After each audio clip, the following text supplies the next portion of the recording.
the News Channel 5 network, this is OpenLine.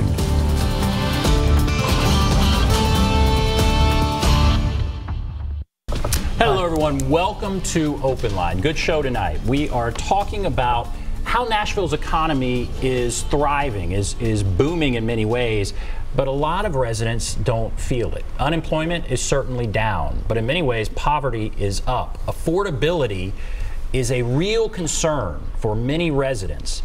And a new report out examines the numbers and looks back over the last 10 years about where we've been and what this might mean for our future. And that's what we want to talk about tonight. Certainly want you to call in if you'd like to join this conversation. Happy to have with us Ralph Schulz, who is the Nashville Area Chamber of Commerce president. Thank you for being with us. Glad to be here, Ben. And also Rusty Lawrence, executive director of Urban Housing Solutions, talking about affordable housing. Thank you for being with us. Thank you. All right, so let's take this report, which I've looked at just briefly. How would you summarize kind of what it found and its purpose? I mean, what about that? Well, every year we try to take a snapshot of this economic region to find out what's working well and what the challenges are. This year we added a little twist. We looked back 10 years as well as looking at the past year. And of course, the things we find are things we can clearly see. We know that population in this last 10 years has grown 400,000 people in this region. That's a big number.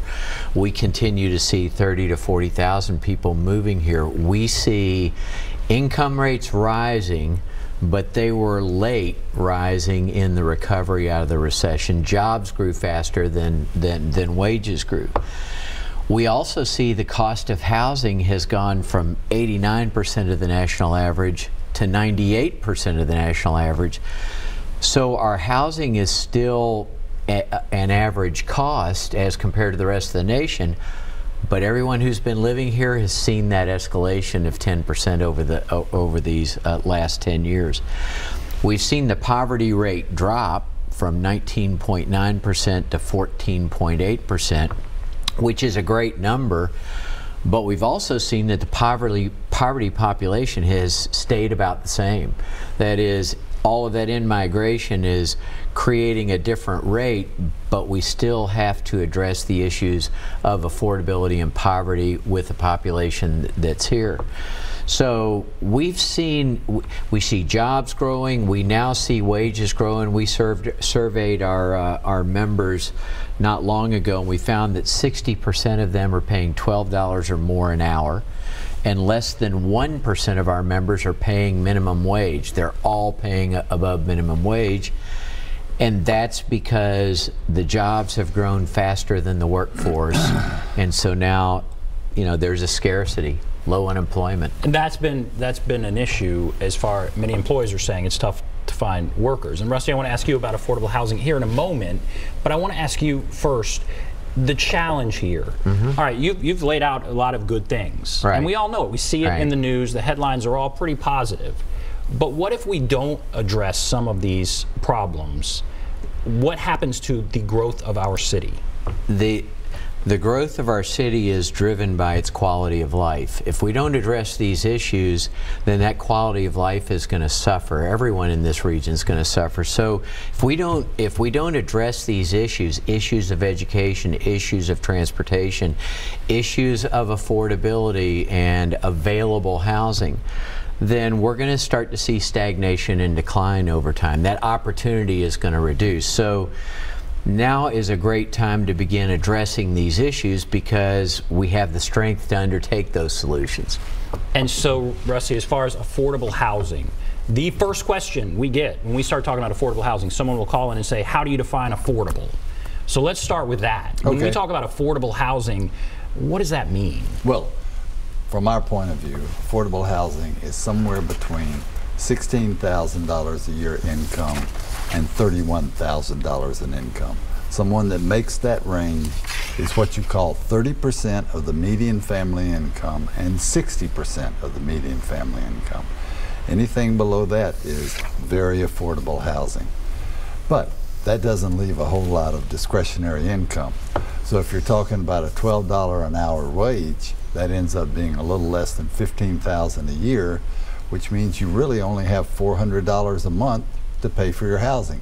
And you cannot find affordable housing in Nashville for $400 a month.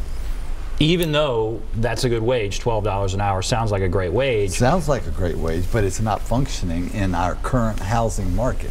And it goes beyond $12 an hour. It's teachers and firefighters who make, and police officers who make good money, but they can't find a house here. It's pushing people further and further out into the perimeter. And so what's at stake there? A lot of traffic. A lot of traffic. And you know, I really feel like that the engine that runs Nashville right now, tourism, healthcare, some of the other industries, they have to have people that can not only work here, but can live within a relatively short distance. And if they can't, then they're going to have to move further out, or they're going to choose another location. So I'm worried that the engine that runs our economy is getting squeezed and squeezed and squeezed, and that worries me. You know, one of the issues, housing and transportation can't be disconnected. When we looked at these reports, we found that on those two issues, housing and transportation, the average household in this region was spending 53% of its income on those two things. 50% is really the ceiling. That's you want to spend no more than 50% of your income on those two things.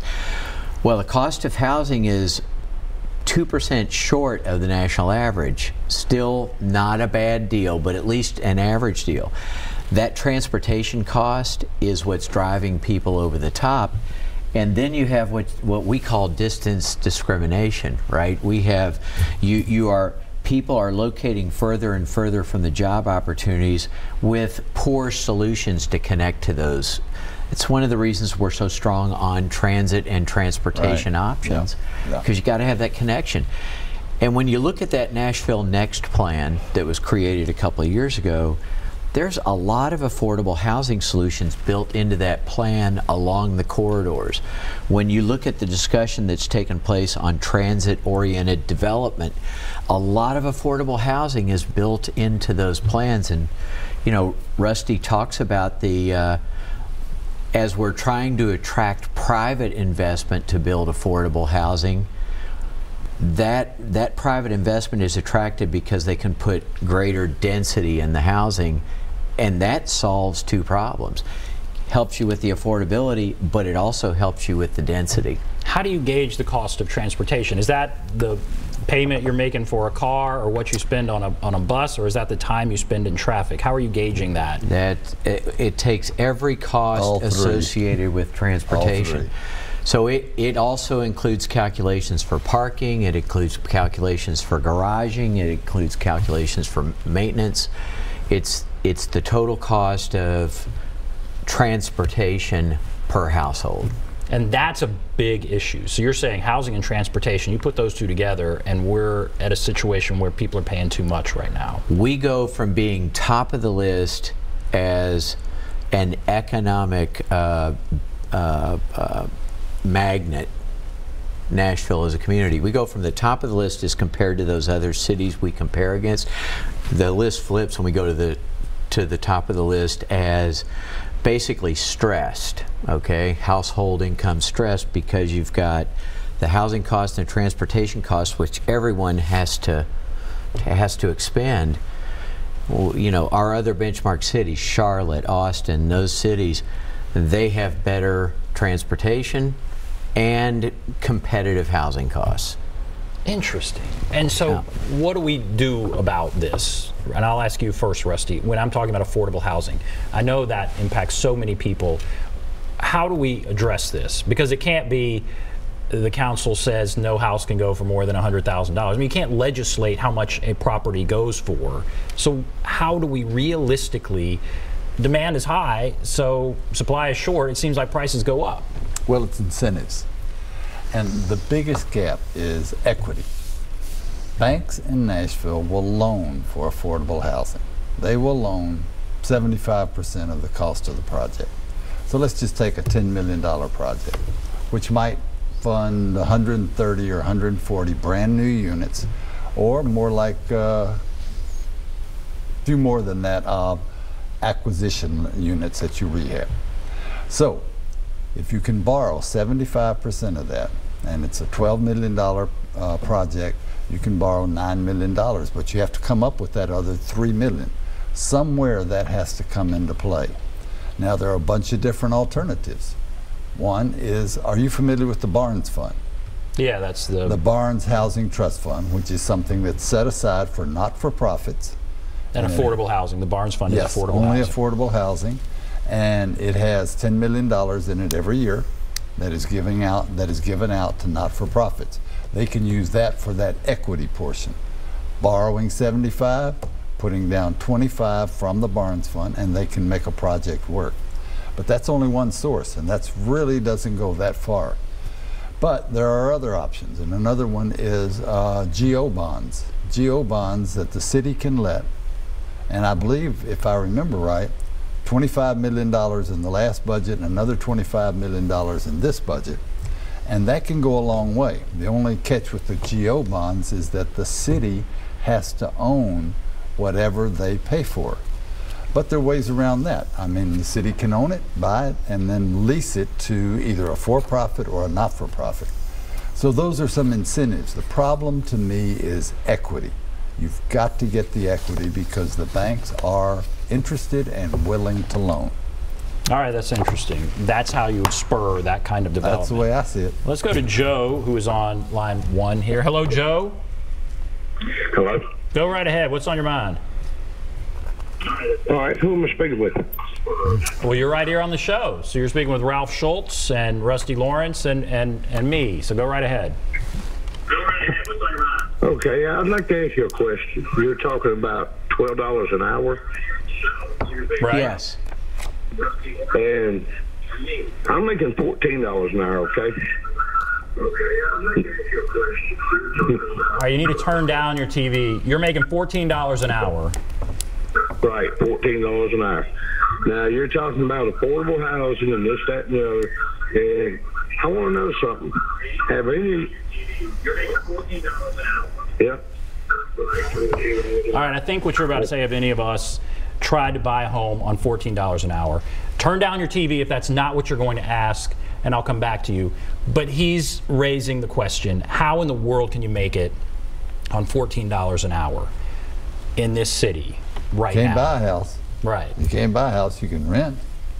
But you can rent a kind of a lower echelon apartment complex, but you can't buy a house at that. You know, I think the key, and the governor has kind of addressed this in the last several years of his administration. Part of the task we have is raising people's skill levels so that they qualify for those higher level jobs. When we talk about Amazon coming to Nashville, a big part of the reason Amazon's coming to Nashville is because there's logistics talent already in place. Nashville's been a distribution economy for 160 years, and so that talent is here. TSU has a logistics program. So as people get educated, they get experience, they raise their skill levels, they're going to qualify for more and more of those jobs. It's one of the reasons as a community we've really got to focus on education. It's one of the reasons that the governor's Drive to 55, Tennessee Promise, Reconnect Tennessee, it's why those are so important, especially for adults in this economy right now, to improve that skill level and get that better paying job. But you've got to acquire those skills.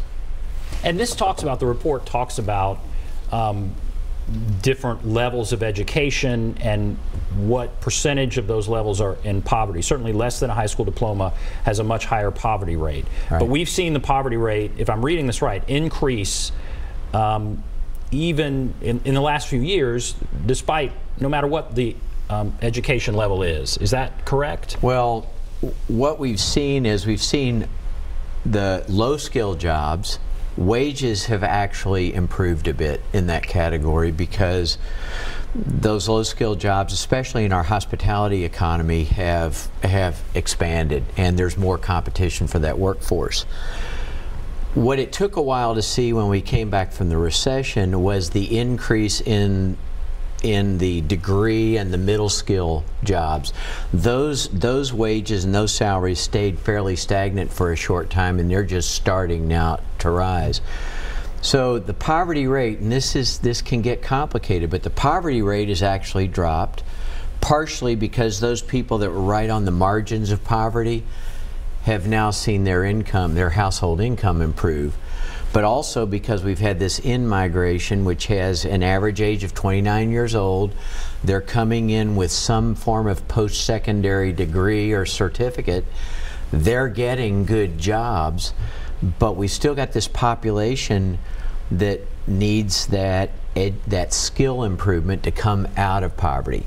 And they're going to need special forms of aid and support. So for instance, they need that free tuition at the Tennessee College of Applied Technology. They need that free tuition at Nashville State.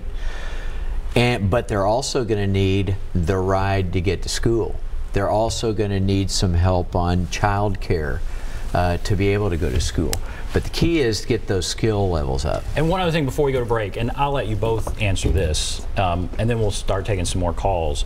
All right, if here's somebody on the line making $14 an hour, and we all say you can't buy a house in Nashville if you're making that kind of money. Maybe you can rent, but that is by and large pushing people out. What if Davidson County becomes a county where only middle to high-end salaries, people that make those kind of salaries, can afford to live in Davidson County? What if it's only lawyers and doctors who are living in Davidson County, and a lot of these other people that are the workers who are in the hospitality industry can't afford to live here at all?